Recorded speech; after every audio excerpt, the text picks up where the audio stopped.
પોરબંદરમાં બે બાઇક વચ્ચેના અકસ્માતમાં 4 યુવાનોના મોત થયા હતા, જેની અંતિમ યાત્રામાં મોટી સંખ્યામાં લોકો જોડાયા હતા.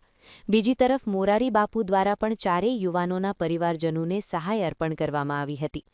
પોરબંદરના નગીનદાસ મોદી પ્લોટમાં રહેતા પ્રતીક નિલેશભાઈ હરખાણી તથા અન્ય મિત્રો દીપેશ નીતિનભાઈ ઢાકેચા અને વનરાજ મનીષભાઈ ઝાલા તારીખ 5 એપ્રિલના રોજ રાત્રે વનરાજનું બાઇક લઈને રાણાવાવ માતાજીના ભજનમાં ગયા હતા અને વહેલી સવારના 4 વાગ્યાના સમયે તેઓ ભજનમાંથી ઘરે પોરબંદર આવવા નીકળ્યા હતા અને બાઇક 14 વર્ષીય વનરાજ ચલાવતો હતો.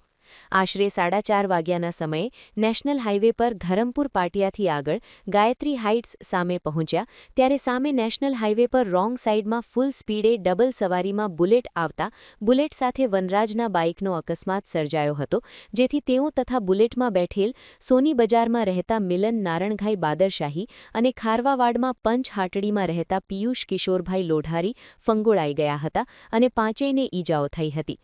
ટ્રિપલ સવારી બાઇકમાં વચ્ચે બેઠેલ પ્રતીકને સિવિલ હોસ્પિટલના ઇમરજન્સી વોર્ડમાં સારવાર આપવામાં આવી હતી, જ્યારે તેના બંને મિત્રો વનરાજ અને દીપેશના મોત થયા હતા, તો સામે પક્ષે બુલેટમાં રહેલ મિલન અને પિયુષનું પણ મોત નીપજ્યું હતું.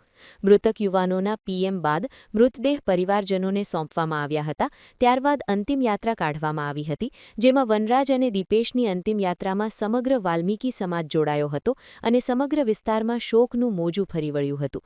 બીજી તરફ ચારેય યુવાનોને સોશિયલ મીડિયામાં પણ મોટી સંખ્યામાં લોકોએ શ્રદ્ધાંજલિ પાઠવતા ફોટા અને વિડીયો મૂકી શોક વ્યક્ત કર્યો હતો. બનાવ અંગે જાણ થતાં મોરારી બાપુએ પણ ચારેય મૃતક યુવાનો પ્રત્યે એમની સંવેદના વ્યક્ત કરી પ્રત્યેક મૃતકને રૂ15,000 લેખે કુલ 60,000 રૂપિયાની હનુમત સંવેદના સહાયતા રાશિ પ્રેષિત કરેલ છે.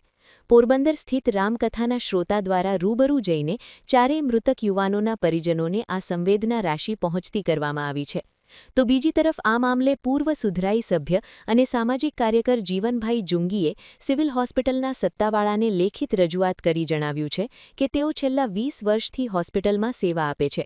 મેડિકલ કોલેજ બન્યા પછી ઘણી સુવિધા વધી છે, પરંતુ ન્યુરોસર્જન કે ન્યુરોફિઝિશિયન ન હોવાથી ગઈકાલે સર્જાયેલ અકસ્માતમાં ગંભીર ઈજાગ્રસ્ત પિયુષ નામનો યુવાન ન્યુરોસર્જનના અભાવે જામનગર રિફર કરતા મૃત્યુ થયું હતું.